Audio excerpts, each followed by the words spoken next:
Anche nei giorni di Pasqua, quando tutta l'Italia sarà in zona rossa, ci si potrà spostare con la famiglia nell'abitazione in cui si è soliti passare alcuni periodi dell'anno.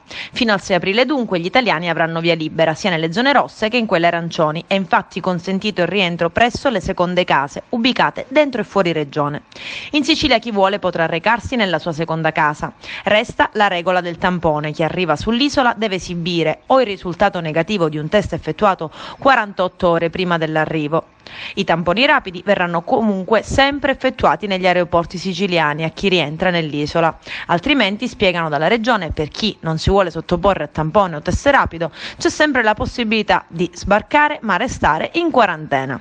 Nei giorni 3, 4 e 5 aprile, e dunque anche Pasqua e Pasquetta, sarà consentito una sola volta al giorno spostarsi verso un'abitazione privata abitata della stessa regione, tra le ore 5 del mattino e le 22 di sera, a un massimo di 2 persone, oltre a quelle già conviventi nell'abitazione di destinazione.